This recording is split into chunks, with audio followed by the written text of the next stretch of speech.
लवकर निघते की मग हे एकादशीला निघणार आणि आषाढी एकादशीला पोहोचणार असं आहे वे. म्हणजे असं आषाढीतच निघावं असं काही नाही.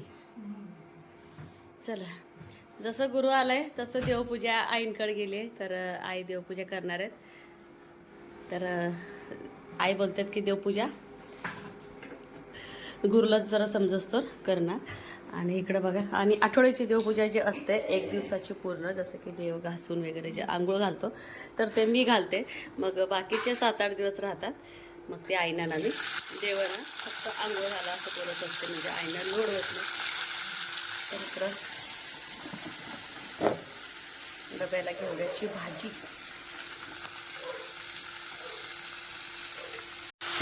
तर लसूण खोबरं आल्याची पेस्ट, तिखट मीठ हळद, तर जिरे मोहरीची फोडणीवाली, आणि सगळ्यात शेवटी वाफ काढल्यानंतर मग ह्याच्यातनं शेंगदाण्याचं कूट पण वापरते. आणि पाण्याचा वापर बिलकुल करत नाही मी ह्या घेवड्यामध्ये. तर छान याला वापरून झाकून ठेवून घेते. तुम्हाला आधी आई पितांबरी होती का हो घासायला? पितांबरी तुमच्या काळात होती का देव घासायला? मग राख आणि काळ होत नव्हते का ते? आता निघालंय असं, किती देव चमकतात किती नाही हेच बघतात आता सगळेजण. तर काल रविवार देवपूजा केली नव्हती, तर सुतक होतं. 5 दिवस झाले आज. हा, देवाला पैसे पाहिजे की मग. होय की. चला, गुरु झोपलाय तर कामं करायची आहेत. खूप भागदौड. पालक निवडायचे आणखी नंतर गरगटा. नमस्ते, मी अश्विनी. साई समाज चॅनलमध्ये आपल्या सर्वांचं खूप खूप स्वागत आहे. तर जसे आंघोळ केले का इथंच किचनमध्ये चहा वगैरे घेतला, चहा आणि बिस्किट खाल्लं. आणि माझ्यासाठी ना असं थोड्या वेळानं खाते मी. खारीक भिजू घातलेलं असते ते थोड्या वेळाने मी खाणार आहे. कामाचं बघत काम करतच खाते. निवांत बसून खायला पण एवढा वेळ मिळत नाही. गुरु रात्री काय करतो 12-11:30 पर्यंत इतकं खेळतो ना, भरपूर खेळतो, पण त्रास देत नाही, रडत नाही, काही नाही. मग आम्ही पण त्याचा आनंद घेतो खेळण्याचा. असंही आपण 10-11 पर्यंत झोपतच नसतो. मग सकाळी काय करतो 8 पर्यंत उठत नाही. मला वाटतं तेवढ्या ह्याच्यामध्ये एकदाच उठत असेल रात्री. तर त्याच्यानंतर झोपतो. मग आणि तयारी व्हायला जर बेडरूममध्ये जर गेले तर गुरु उठेल. लाईट लावलं की मग मी काय विंचरायला गेले नाही ना, क्रीम पावडर लावायला गेले नाही, पटपट कामं होती ते बघत असते. कणिक मळलं, जी बाहेर न्यायचं साहित्य जसं की सगळं चपातीचं गोळपाट लागतं ते सगळं एका साईडला ठेवलं. पटकन बघा आता गरगट्याचा कुकर लावणार आहे. पालक काढलेले ना, तर मुलींची घेवड्याची भाजी पण होऊन जाते आणि तिला भाकरी पण करायची आहे आम्हाला. आणि इकडं देवपूजा करायला लागलेत आई. तर सुतक होतं 5-6 दिवस. तर आठवड्यातनं एकदा स्वच्छ घासून मी आपलं उतरंडी वगैरे आहे ना, मग ते आई बोलतात की खूप वेळ जातो उतरंडी वगैरे घासायला. मग मी घासत असते उतरंडी वगैरे जे सगळं. तर आज आईच घासायला लागले, तेव्हा उतरंडी आईना रोज बोलले, माझं मी परत घासते त्याला. तर चला पटापट गरगटा लावून घेते कुकरला. मिरची बटाट्यात वापरणार मी, मिरची, शेंगदाणं, तुरीची डाळ थोडीशी आणि भरपूर असं टॅमॅटो. तर जोरात पण बोलून चालत नाही. आपलं जर उठला ना चिकलू काय खरं नाही, असं जर आळस दिलं ना मला भीतीच वाटते. सकाळ झाली चिकलू उठला असंच वाटते मला तरी. तर चला पटापट आवडून घेते. होय की मग स्वयंपाकाचा आवाज बाहेर जाते असं वाटायचं लोकांना. आता जेवण करून जातात, उशीर होते म्हणून यायला. होय लांबचं प्रेत यायचं झालं तर आई जी गेलं तीच गेलं म्हणायचं. पाठीमागचं का राहत नाही तसंच, खातंय पिते आणि जी म्हणते त्यालाच भूक लागत असते. 4 घास खा बोलत असतं. नाही आमच्या सोलापूरला अजून गल्लीत आई कोण तर शेजारी मेलं ना, स्वयंपाक करत नाही ते. स्वयंपाक म्हणजे भाजी तडक्याचा वास येतो, कुकरच्या शिट्टीचा आवाज येतोय. नाही करत अजून कोण स्वयंपाक. आणि मेल्यावर आणि धन झालं की नाही, देवाला देवपूजा करते ती. कुठल्या पण जातीचं मरू दे, तिथं देवपूजा करते ती. दारात पाणी मारून त्यांच्या दारासमोरनं प्रेत जाते ना, पाणी मारते ती अंगणात. अजून हाय काय ठिकाणी अजून पद्धत. पडला पैपवर पाण्याचा आवाज कुठे येतोय म्हणते मी. ओ काय गंगा यमुना भरायला लागल्यावर कसं चढणार वर आता. कॉक बंद करा पटकन. हा कॉक बंद कर. पाय फिरकडे नारळ पडला किंवा तरी म्हणते मी कशात काय आवाज आलाय. नारळ नारळ आई नारळ पडला नारळ. आपल्यासारख्या डोक्यात पडलं तर जीव जायचा. आवाज जाऊन दिशा आवाज आला. सोनू पकडन मळ्याच्या पिशवीत गाडीला पक्कड पक्कड कॉक फिरवा लागेल. ह्या लक्याचं काय काम आहे धराच सर बोळा देऊ का जरा. होय कापड पक्कड हो. हे कुत्र तर येडच लावते. ही वा पाय फुटला. काय नारळ गो पाईपच फुटला हो का. हा काय नारळाचं वजन असेल किती जोरात पडला असेल. ऐका सोना पक्कड पक्कड हाय का घरात आहे बघू. ऐक हे कुत्र तर आवाज करते ले. ते पिशवीत घाल सगळं बाबांना सापडायचं नाही मिळायचं जाताना. घाल फिरू ते ह्याचं हे ना किती मध्ये मध्ये चाललंय बघ. आवाज आला जोरात. कशाला बादली आता ते कॉकच बंद करावं लागतं. कसं देऊ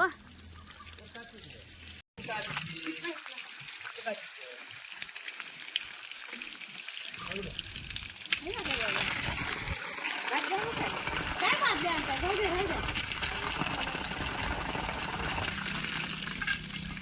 एवढं कॉक मध्ये झालंय.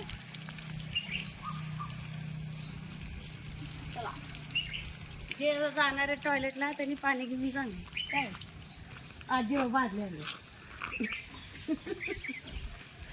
आई कॉक फिरवलं कॉक. ह्याच्यावर जे आदळ 2 तुकडेच म्हणून ह्याने नारळ खाली हुबारू नका. मग टाळक्याचे 2 तुकडेच होते इकडं. अजून सरक मध्ये सोनू वारा नाही काय नाही तरी नारळ पडलाय. टाळक्यात 2 तुकडे होतील का नाही आपल्या.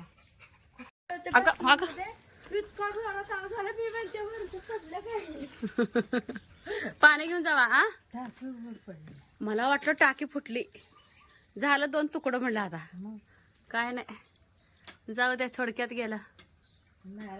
आता येत नाही खाली पाणी. आता पाईप बसवल्याशिवाय आय राहू द्या. चला आई डब्बा करायचं. आई नारळ काढते जाऊ तिकडं. पाणी किती गेलं माहिती जाऊ दे आता आई. पाणी गेलेलं परवडलं. टाकी फुटलेलं परवडलं असतं का सांगा बघू. काय लावलं आता त्यानं. कॉक आडवा केला. चालू असलेला बंद केला कॉक. बंद केला बोरचा आपण ती बंद करत नाही कॉक चालू बंद ती बंद केला. ओ या बक्षीस देऊया. टाकी आमची फोडली बाबा म्हणून देऊया बक्षिसाला. नको टाकू खाली गुरु उडते की. हो ते पोर हे कपडे टाका. हे कपडे टाका. पोरगा उठील. काय हे अल्ला किला एवढं मार पाहिजे. ह्या नारळानं एवढं सकाळी नुकसान केलेलं. चला जागेवर बघा की. सोनू म्हणते वरची भिंत पडली काय माझ्या अंगावर. सकाळ झोपेत उठल्या गेलंय. अवघड झाले काम. मला वाटतंय 15 दिवस झाला असेल घड्या बंद पडून का महिना झाला असेल. आम्ही आल्यावर 2-3 दिवसांनी सवय पडलेली असते. आई परीने काय लटकवली होती की कुठे गेलं ते तुझं काय ते झोक्याचं ते काय पेंटिंग. हा तर यांना म्हणलं आज पहिलं घड्याळ आणा. सांगोला गेल्यानंतर आईंच्या पसंतीने व्हिडिओ कॉल केला होता. दिसताना तर आम्हाला छोटा दिसला होता बघा. दिसताना छोटा दिसला होता. सोनू म्हणजे घराच्या कशाला का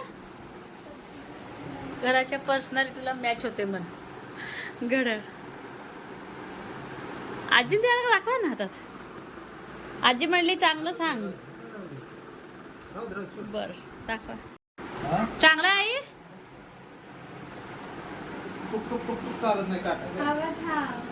आवाज येत नाही का.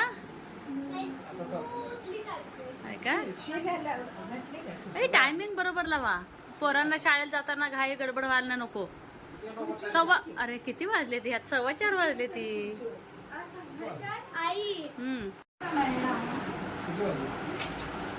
करेक्ट सांग.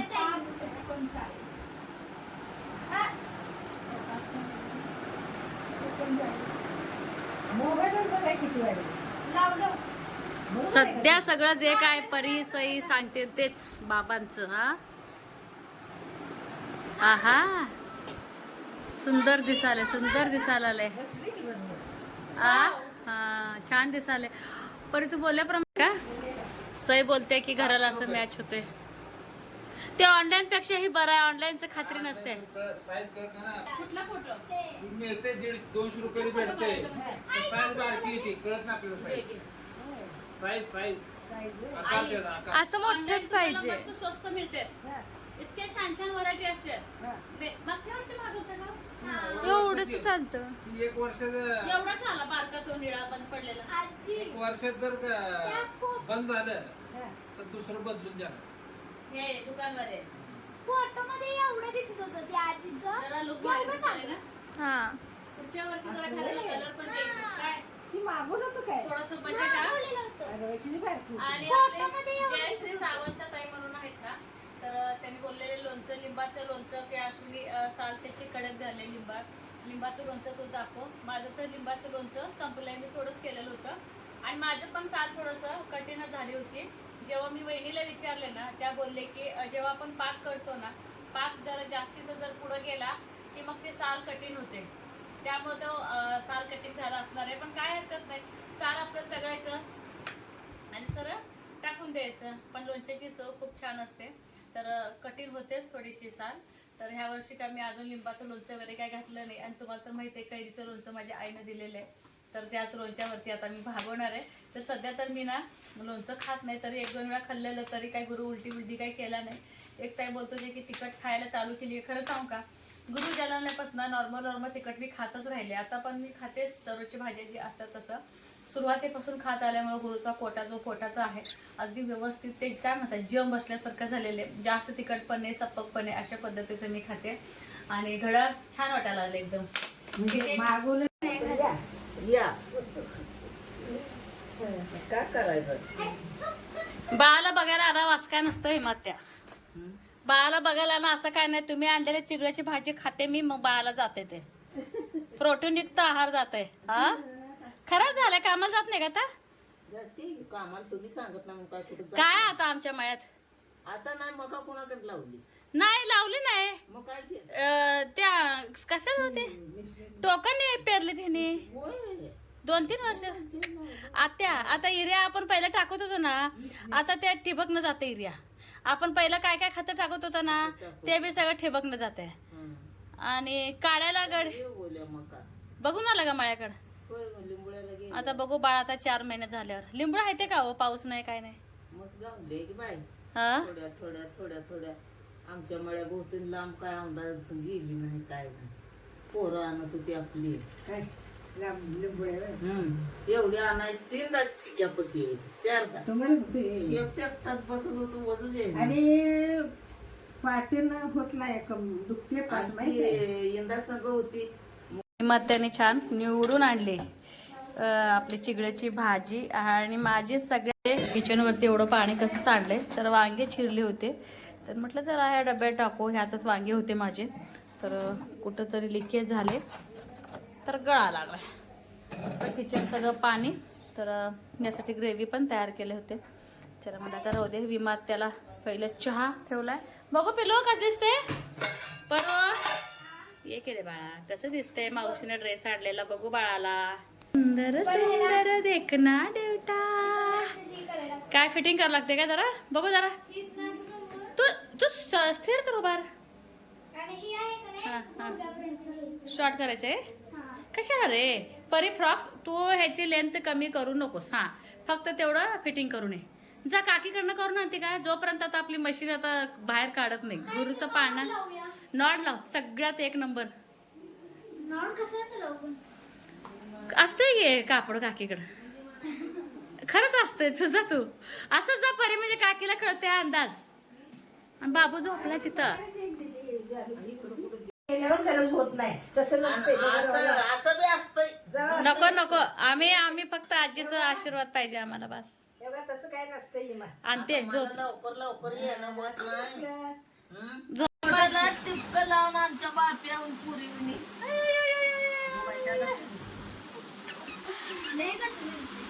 झोपेत आहे. आजी आहे. हसते बोलते ना. हसायचं. घेऊ गावात ये बरं का. मारते ती तुला झोपून जाते ती. तेच आहे. मांडरी द्यायचं राही माझीच्या देते की. आताच मुलंच लय हुशार आहे. होय आता लय मुलं हुशार आहेत. हा आता तुमच्यामुळे इतर येणं झालंय. काय काय नाव तुलंय? सार्थ गुरु म्हणतोय गुरु. हा मी तेच म्हणत आलते गुरु गुरु गुरु. फुकट काही नसतं. माझ्या गरीबाच त्याला कष्ट. गरीबाचा असू दे पण नको बाई म्हणते मी. आम्हाला तेच म्हणलं होतं. त्याचं काय ए हो दे तेवढं नको. 20 रुपये द्या. ए हिमात्या 20 रुपये द्या हो. कशाला असू दे की तेवढेच आपलं हे म्हणायचं. थांबा. थांबा चिल्लर करून देऊ का तुम्हाला? एवढं नको हो. कष्ट करून दिवसभर खायचं नको. एवढं नको हिमात्या. 50 रुपये द्या. 50 द्या वाटलंस. नको बाई आम्हाला कसं आता वाटतंय. माझ्या मनाची समाधान झाली. काय पण खावा कापड आणा नाही तर खावा. बघा नाही चालत. मी पैसे गोळा करतो. आई हो का माझे दाखवते पैसे. माझेत मी नसतो देत कुणाला म्हणते. माझे मग तर रडत नाही का? मी घेतलं तर. रडत नाही काय नाही. मूल नळीत गेलत म्हण माहित आहे का नाही सांग. त्याला वय हा. म्हणते ती बाई. लबुदले असते. बरी बरी कर बघून कसं करतोय. दिदे बघ माझे म्हणते. काय गं, त्याला बी- आणि माझ्या गळ्यात टाकते आणि इकडं आण. माझे ग माझ. थांब घे तुझ्याकडनं. घेऊ तुझ्याकडनं. कसं घेतलंय बघ. खेळायला लागलं. एवढ्या नाजूक परिस्थितीतून आई मात्यारीना गुरुला आपले 100 रुपये दिले. मी त्यांना नको बोलत होते पण त्यांनी काय ऐकलेलं नाही. तर त्या बोलले की माझी इतकी परिस्थिती नाही की गुरुला मी छान कपडे आणावे. तर तू 100 रुपयामध्ये गुरुला काय खायला येते जसं की गुटीचं सामान जरी आणलं तरी मला खूप समाधान वाटते असं बोलले. आणि रिकामं बाळाला बघायचं नाही असा त्यांचा अट्टास होता. तर दररोज त्या कामाला जातात त्यामुळे त्यांना यायचं झालंच नाही. तर बाळाला बघितलं खुश झालं त्या. आणि त्यांची लागलेच मी ओटी भरून घेतली. आणि त्यांना मी एकदम हक्काने अशी बोलली की विमा आत्या नेक्स्ट टाईम जेव्हा येचाल ना मी जे ब्लाऊज पीस घातलेलं आहे ना त्यांना तर ते शिवून तुम्ही तुमच्या अंगात घाला. त्या पण इतक्या खुश झाल्या ना. हो मग मी दाखवणारच अश्विनी. कारण की त्यांना जो ब्लाऊज पीस वटीला घातला आहे का अगदी त्यांना ना शिवता यावं आणि चांगलं घातलेलं आहे जेणेकरून त्यांना वापरता यावं. कसा वाटला आजचा ब्लॉग?